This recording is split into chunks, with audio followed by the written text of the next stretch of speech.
I actually had it all set up beforehand, and unfortunately, you push one wrong button here.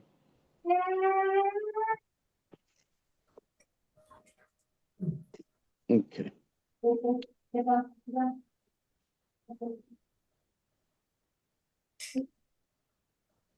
And I want to be able to share screen, and then we'll go right to it.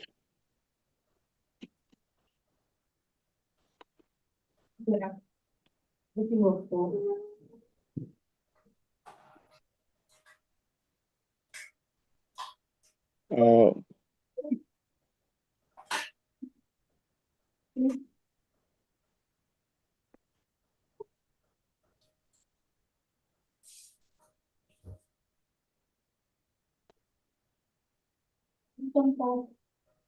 okay, I just have to do one more thing here to put my computer on as well, link into it.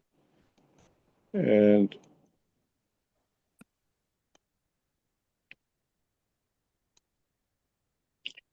8913.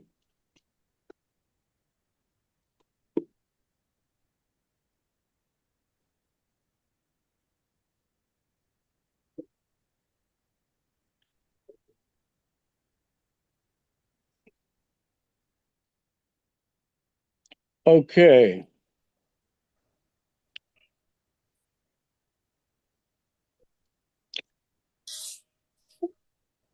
Okay, sorry, and thank you for your patience. And you can hear me and see me. And let's just go into the text.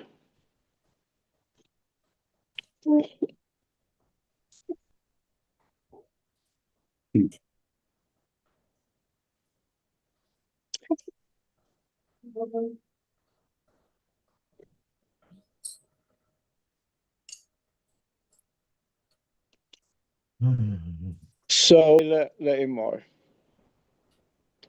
Elohim spoke all these dvarim, words, matters, saying,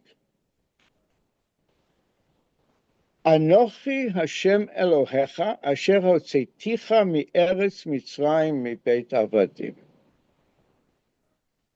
That's the very, very first thing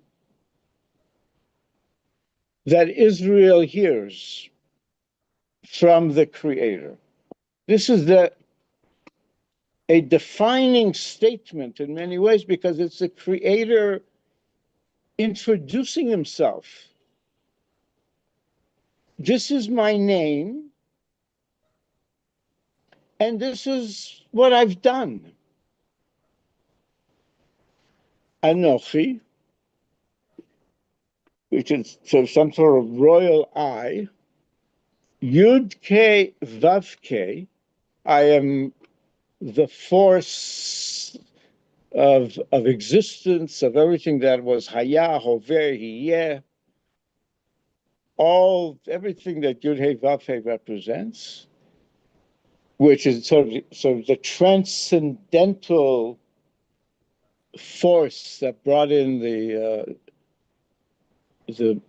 material realm. Elokecha, I am your Elokim. It's no longer Elokim said this, not it's I am your Elokim. It's at this point where he says I'm with you.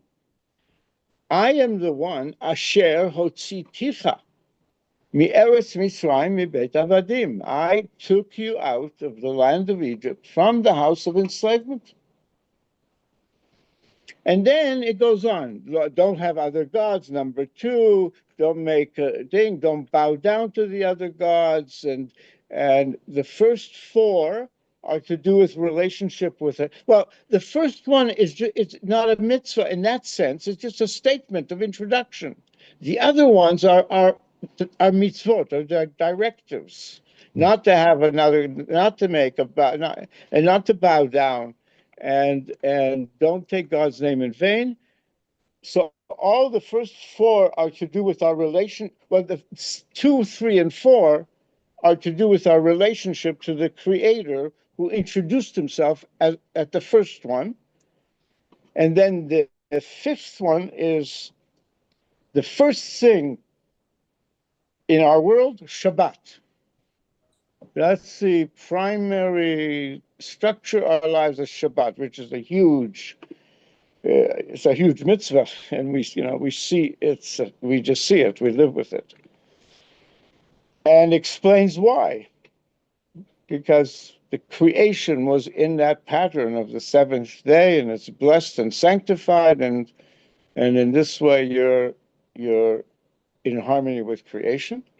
And then if you want to be in harmony with your world, well, then it goes, honor your father and mother, don't murder, don't do adultery, don't steal, don't cheat and bear false witness, don't covet somebody else's house, wife, servant, donkey, anything whatsoever, their phone, their computer, nothing. And that's it. Isn't it worth what we mentioning? heard. Isn't it worth mentioning that honoring a father and mother are in the first five that are related to our relationship to Hashem? Which ones? Honoring our father and mother are in the first five No, commandments. it's not. It's number 5. It's number 6. It Honor is? your father and mother is number 6. Shabbat is number 5, and so on. Okay. So, hey, Rabbi, I actually want to share something real quick.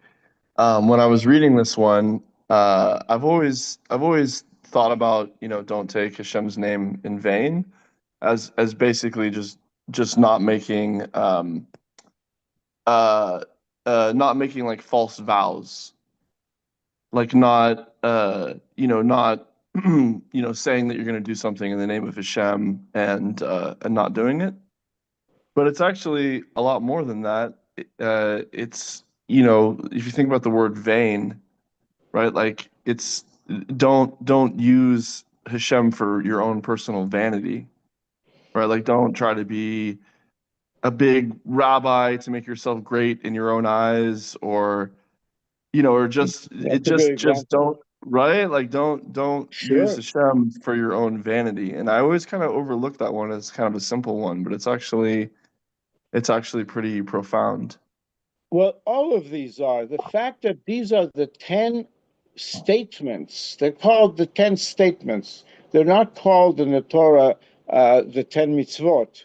They're called the 10 dibrot, but they're called Aseret HaDvarim, not Aseret the 10 statements. That's what it's called.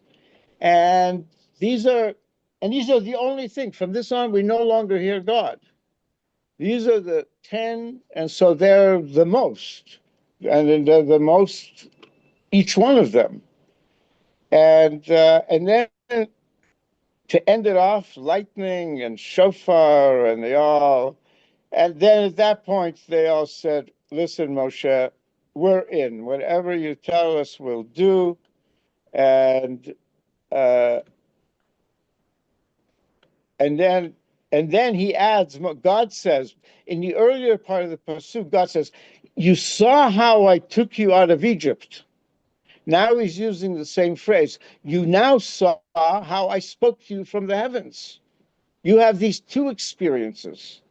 And then it's about, and then it goes on. But I want to focus in on the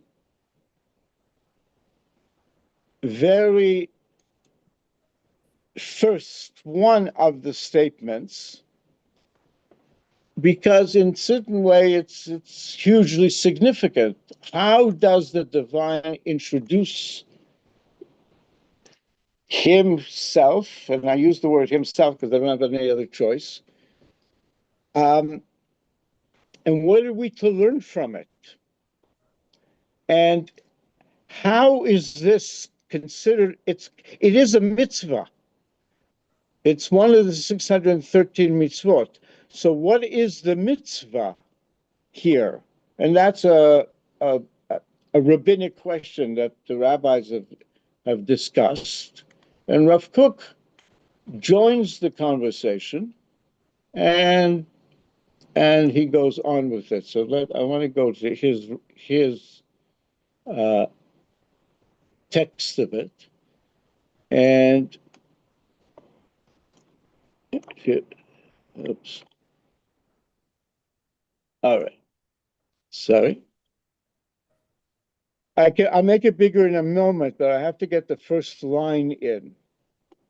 He said that Yechashev Anochi Biklal HaMitzvot. Anochi is considered in the mitzvot. What is the mitzvah?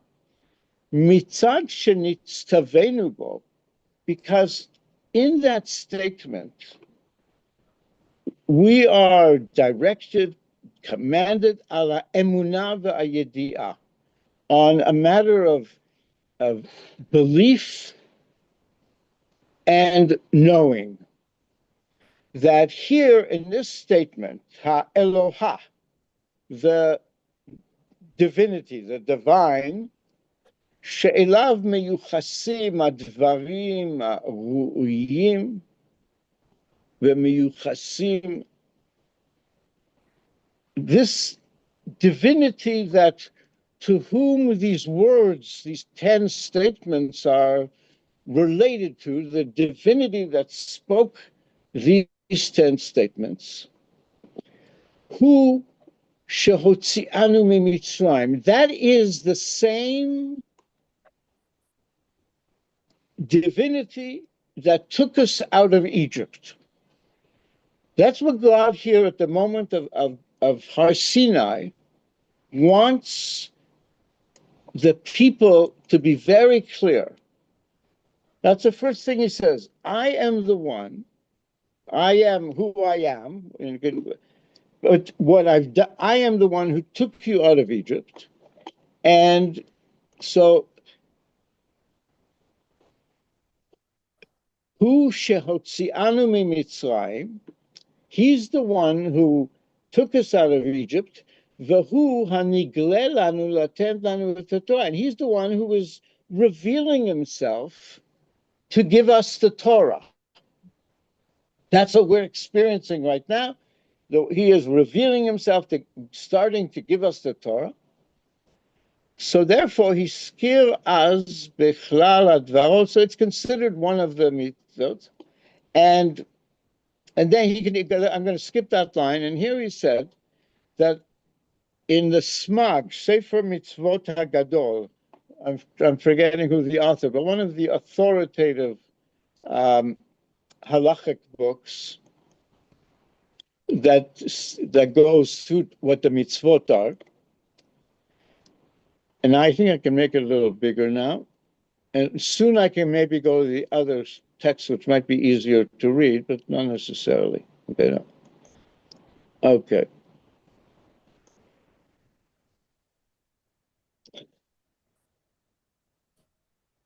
The Smag, Sefer Mitzvot HaGadol, says that when he lists the mitzvot, these are the la'asot, and these are the lo la'asot. The first one of the asiyot mitzvah, the asiyan, is ha-mitzvah harishona. This is the first mitzvah. La'amin, to believe. To have is everything that amin means, belief, faith. Ki oto shenatan lanu et Torah b'Har Sinai, that the same one who gave us the Torah at Har Sinai, which we are now experiencing, and then al yedei Moshe Rabbeinu, and he gave us, and then through Moshe Rabbeinu, Hu Hashem Elokim shehotzianu mimitzrayim. He is the Yud-Ke Vav-Ke Elokim who took us out of Egypt. As this is how God told us when he spoke, when he's the Sha'asha Natan et Torah. It's exactly what he's saying to you. Anochi, Hashem Elokecha. I am Hashem Elokecha, asher hotzitecha mi'eretz Mitzrayim mi'beit avadim. That's who I am. I'm the one who took you out of Egypt. And so there's this principle to connect the דמותו שכלל צורת המצווה, לייחס לו יציאת מצרים ונתינת תורה. This is basically made it that the whole mitzvah of our relationship, what we know about God, is that we attribute to God the going out of Egypt and giving us the Torah. The two primary, one is not primary over the other in that sense. These are the two ways we know God. The one who took us out of Egypt, the one who gave us the Torah. Otherwise, we've been just with our kings and prophets and so on and so forth. And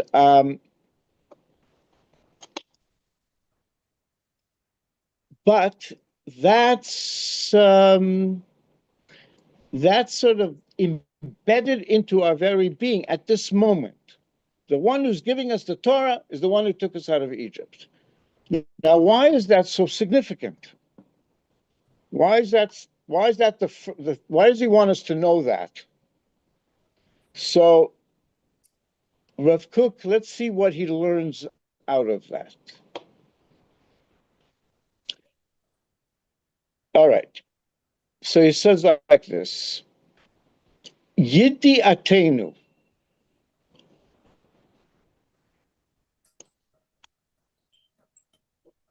Our knowing. I'm going to try to make it bigger.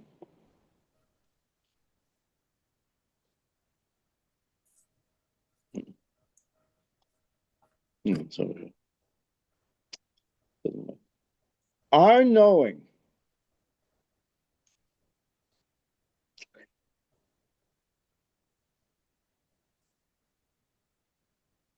Yidi atenu shehu hotzienu miMitzrayim. Our knowing that the one who gave us the Torah is the one who took us out of Egypt. Anu lomdim, from that we learn. And this is, we learn about the nature of the Creator forever. What are we learning? Shehu mashgiach b'inyanei bnei Adam. He supervises, he looks over the matters of human beings. He sees what's going on. The second thing is, רוצה בהנהגתם הטובה והמיושרת. And what he wants is that the behavior of human beings will be tov v'yashar, good and with integrity, honestly, derech hayashar. That's the way of Israel. Israel's come here to demonstrate derech hayashar, because he wants human beings to live, to behave good and yashar. Because how do we know that? Because, well, he says the next thing. The other thing that becomes clear out of this is sheha'avel ra be'enav. Oh, that's amazing. The word avel is like injustice, but it's close to the word evil. That evil is evil in his eyes. You're not allowed to do this. He responded to the pharaohs. You're not allowed to do this. Al kain ra'a be'ani Israel, and therefore he saw the suffering of Israel. So now I want to go to that.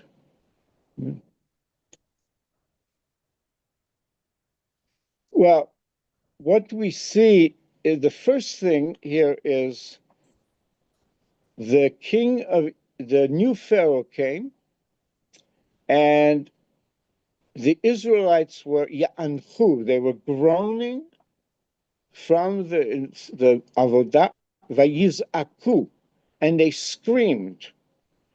V'ta'al shavatam, and their scream rose up, Ela Elohim min avodah. It rose up to Elohim, meaning he heard it.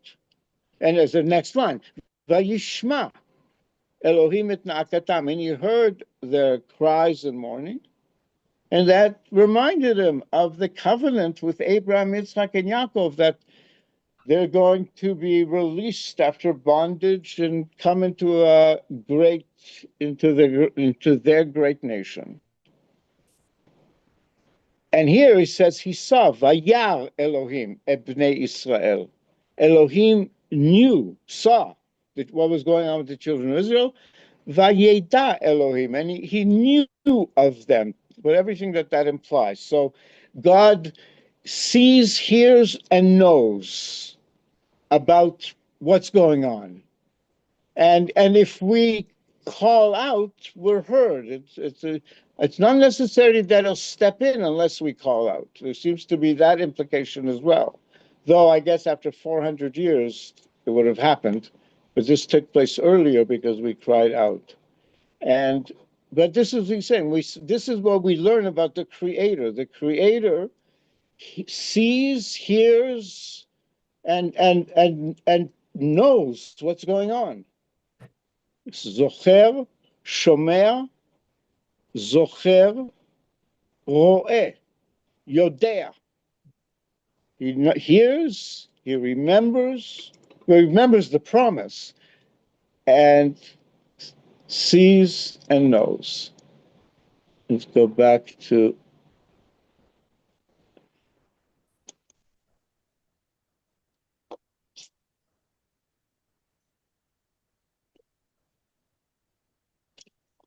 So in Rav Kook's words, we learn from this that God is the mashgiach, supervises human affairs and sees and wants human beings to act well and honestly, and that evil is evil in his eyes, as we see that he saw the suffering of Israel, v'nifra mima'anehem b'chamas, and those people who were creating the suffering for Israel, he took it out on them with anger.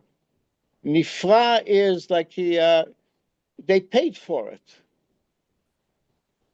With God really venged wrathfully. So therefore we see how much God hates evil. And we also learn shehu shomea tfilat hatzoakim elav, that he hears the prayers of those who scream to him, as the verse said that we saw, Ki shama na'akat bnei Israel, he heard the sigh, the cry of Israel. And then he remembered, we learn from that, shehu shomer habrit le'ohavav, that he keeps the covenant to his beloveds, which was that I'm going to release your enslaved descendants. They're going to be released with great wonders and so on. And now they're freshly into that experience. Say, wow, he really does keep the covenant, just like we didn't believe it, but here it is. And we see hu mekayem haftachto, he fulfills what he promises. Shemagia me'ito, and how does he promise us? These promises that reach us lenevi'av, through his prophets. He tells us the prophets received so many promises from God. And therefore, we can now safely, confidently say כמו שקיים הבטחתו אל האבות. Just like it's obvious God fulfills his promise to the Avram, Yitzchak, Yaakov, the promises to Abraham, and מה שנתגלה להם בנבואתם, those promises that were revealed to them in their prophetic experiences. God told them through prophecy, this is what I promised to do. So, and then the good news here, it means all the prophecies that have not yet happened, they're going to happen. That's a guarantee, just like this one. All of the prophecies that otherwise he wouldn't tell the prophets. He's not going to lie to the prophets. So we can, this is what we learned from this. We can be absolutely certain that all these prophets, all the prophecies are going to come true.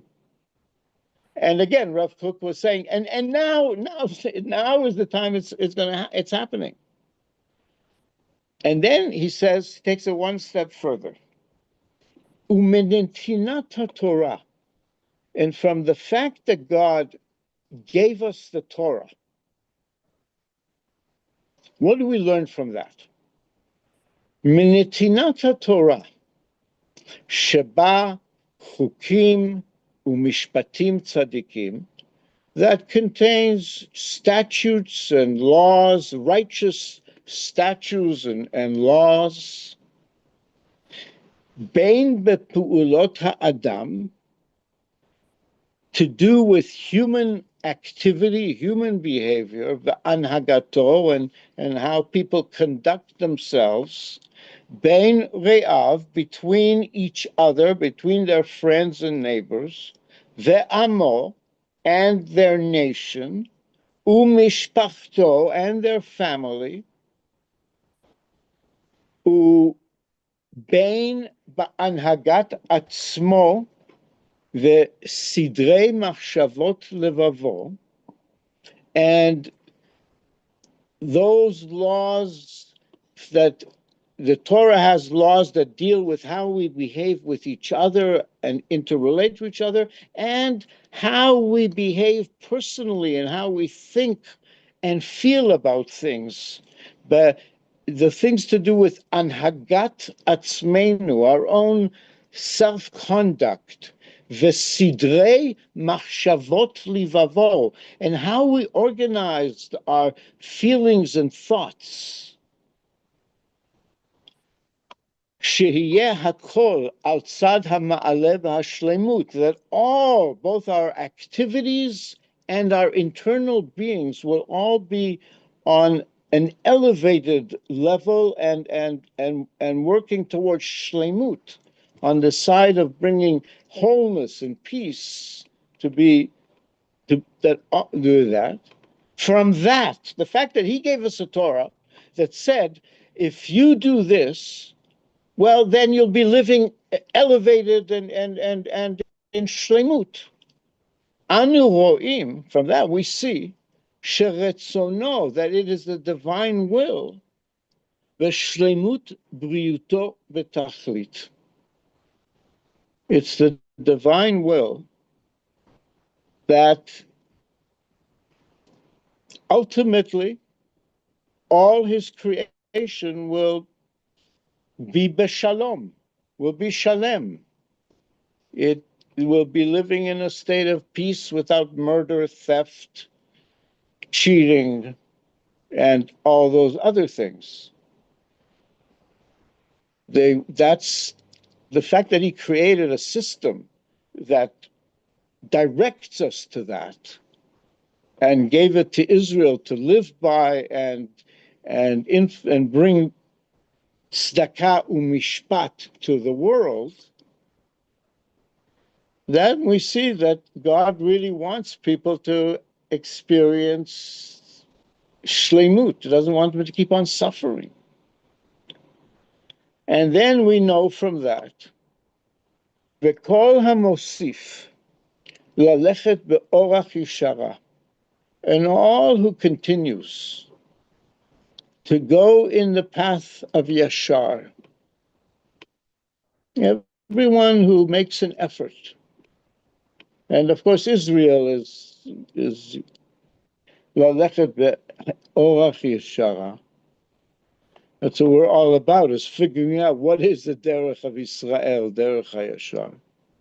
But all who are involved in trying to add to the path of the yashar in their actions, bepu'ulotav, and also liknot chachma v'da'at, that are making efforts to acquire wisdom and knowledge, emet, to know, to true wisdom and knowledge, not false beliefs, and to really come to really have chachma v'da'at. The kinyan, and kinyan implies you make the effort, you pay for it, you make the effort for it. Hare ze, whoever is doing that can be confident that they're in the category of oseh retzono. You are a doer of God's will, veshomer brito, and you are a keeper of the covenant. If you're trying to do this and doing this, know that you're doing God's will, you're keeping the covenant. Umuftach, and then it's guaranteed, shehu me'ohavav ve'avadav ne'emanim. It's guaranteed that he is considered one of the faithful lovers and servants of the divine. And when we are, then we're in touch with the most powerful forces of good and love that also can apply the strongest forces to the evil and the negative and the hatred and all of that.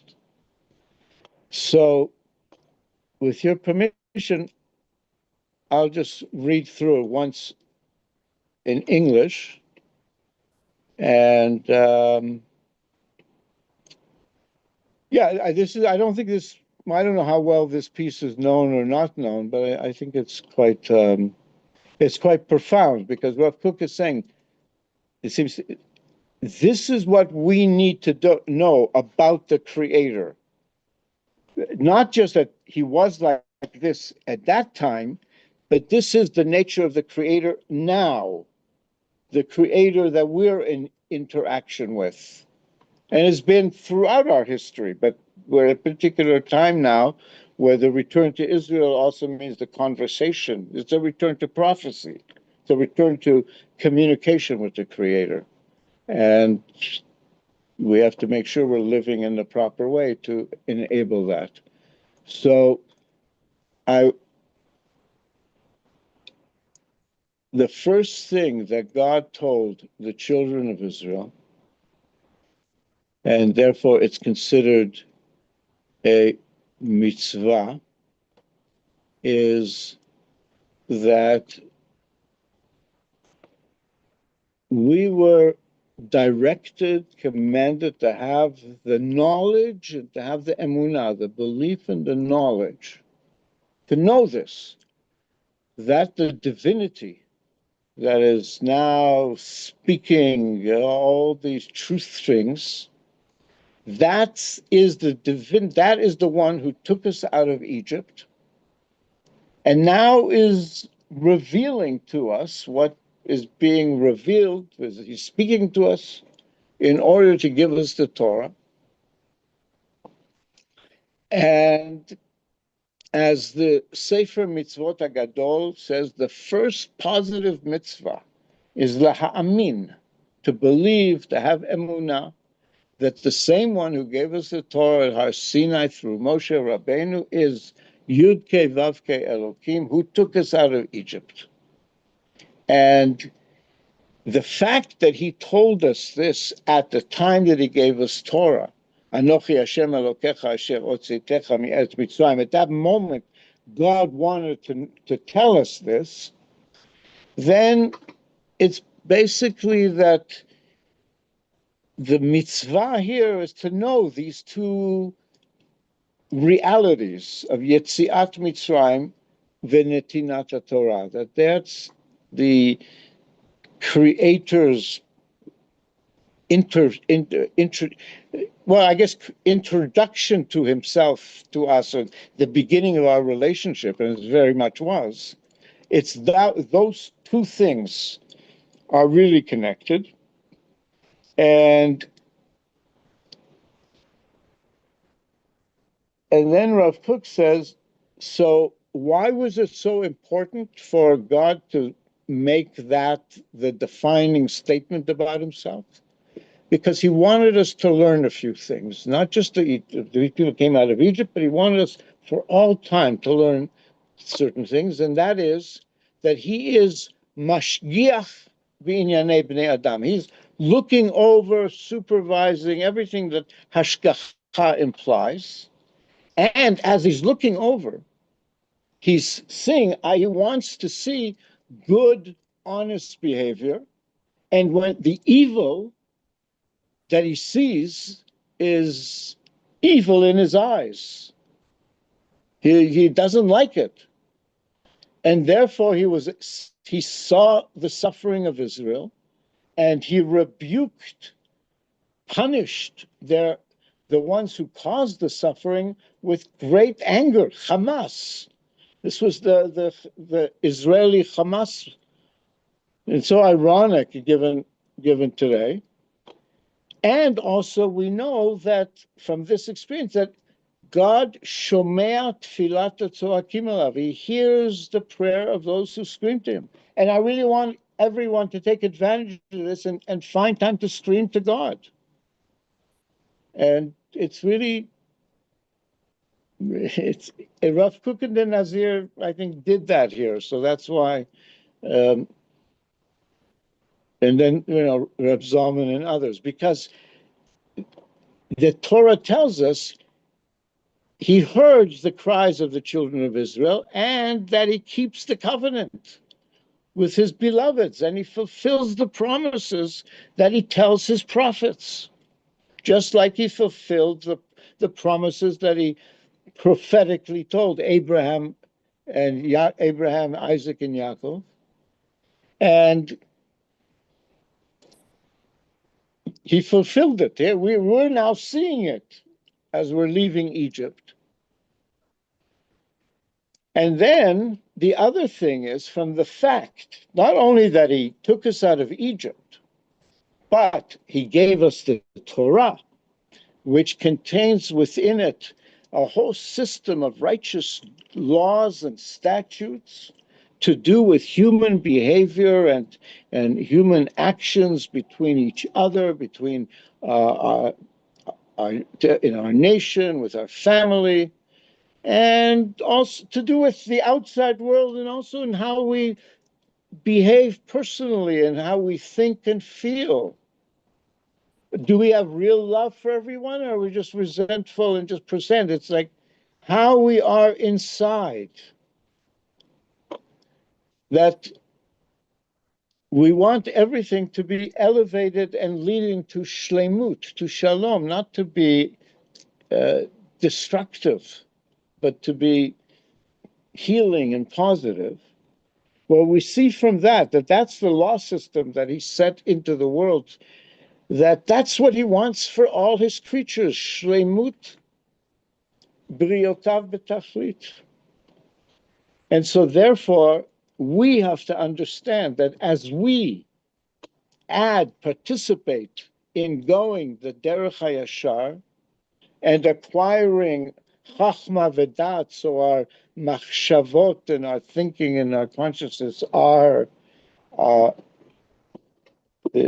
accurate. We know we're in reality, and not in all the idolatrous distortions.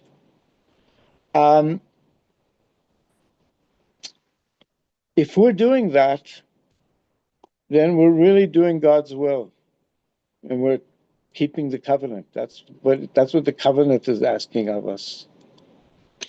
And in that way, it's guaranteed that we're in the camp of love. Me'ohavav va'avadav ne'emanim. So I really want to bless us now, because we're now similarly to the children of Israel, that when they were getting this message as they were leaving Egypt, well, now we're also, this is a good message for us at this point in history with everything that's going on, to also understand that everything that's going on is God keeping the promise, and with this, the suffering involved, but we are seeing the karmic effects. Our enemies are having a bad time. If we talk about water, right, Iran and all that, we are. This is it's not necessarily as revealed that, and that's the midrash. It's not going to happen. This geula is not going to happen through miracles and wonders. It's going to be a gradual process. We learned this. Rav Kook said this. We learned it a little while ago. It's going to be a gradual process, so that the entire world can gradually really come to that understanding, and not just a flash that everybody happens, and then just. There's something in the Geula now that is a gradual process. And Baruch Hashem, we're further along in it than when Rav Kook wrote this 100 years ago. But we are really in that process. And I just want to bless us that Hashem can really disintegrate all the Ra, and that he can really hear and respond to all the cries immediately, and really bring the entire world. Yet the Rav Kook's it's a Torah's teaching. Yetziat Mitzrayim veGeulat Olam are one process. This was the beginning of Israel freedom, and it's the first step towards world freedom, planetary freedom, for all human beings. It really is that, and he's explicit about it in so many places. The Torah is not just that's what it's ultimately about.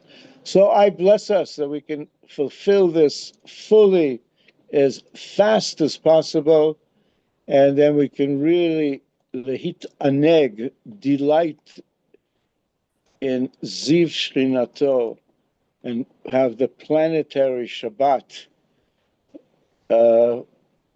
now. And may our holy yearning and learning bring immediate victory to Tzva Haganah Israel, healing to all the wounded, comfort to all the mourners, and elevation of all the holy souls, and bring about the complete disintegration of evil. B'mehera b'yameinu v'nomar. Amen. Amen. Thank you. Ha. Good Shabbos, good Shabbos, good Shabbos. Yeah, wait, do we have any discussion about the world situation before Shabbos? It's no. Shabbos could end. No, we don't know what's going on. Right. Tomorrow in Oman. If it's Friday morning, it's Oman. Yeah. Oh man. Oman, yeah. We'll see what happens there. May the enemies be confounded. It's all just a dream, babe. A vacuum dream, babe, that sucks you into being like this. And I didn't say that. Who's that again, Joe? Dylan. Right. Oh, just a dream, babe, a vacuum scheme, babe. Yeah. I like he says, a Dylan quote, he goes, ain't it just like the night to play tricks when you're trying to be so quiet? We all sit here stranded, but we're doing our best to deny it. Sweet Marie. Yeah. No, that's Visions of Johanna. And the visions. Yeah. Yeah. All right, everybody. Have a good Shabbos. Good Shabbos. God should be good to us. Amen. Thank you, Rabbi Well, Yisrael. Shkoyach. Dylan also has what is he has that song kind of that's sort of almost like um when the ship comes in, you know, and he Right. goes right, and he goes uh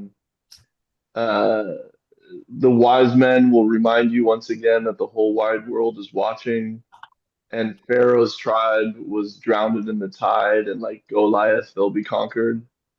You know, he's got that one song that's like very, it's like very These are kind of talks about like Latter-day, Geulah. Latter-day Prophets, for Yeah, sure. Everybody kind of a have weird prophet. a Besorot Tovot. Yitzchak, where'd you go? I'm back here now. My camera is playing tricks on me or something. Uh, So, but everything's gonna- back to normal. are you already, how come you're already at Beit Harav on Thursday? Well, yeah, we have the shiur. Soon the Kabbalah shiur is coming, which is really delicious. Right. Yeah, it's Just, very special. It's very special, very special. uh-huh. All right, so we will continue God willing. Sunday. Hey, hey, L'chaim, Rav, l'chaim, Yerushalayim. Have a L'chaim. wonderful Hey, Shabbos. Shabbat Shalom. sorry, Shabbat Shabbat Shalom. Shalom. Shikoach. You're doing, Thank you. you're doing Sefer Yetzirah tonight? Is that right? Sefer Yetzirah is on Monday night. Let me ask you a question real quick. What's the connection between Sefer Yetzirah and Rav Kook? Is that just something that he studied a lot, or? Well, Kabbalah is based on Sefer Yetzirah, and Rav Kook is the master of Kabbalah. So it's all included in his teachings, though he doesn't speak about it specifically. But there might be a few places he might mention it, but he was certainly he learned from it what needs to be learned from it. Yeah. And yeah. All right. So see you soon. Thank you so much. Thank you so much.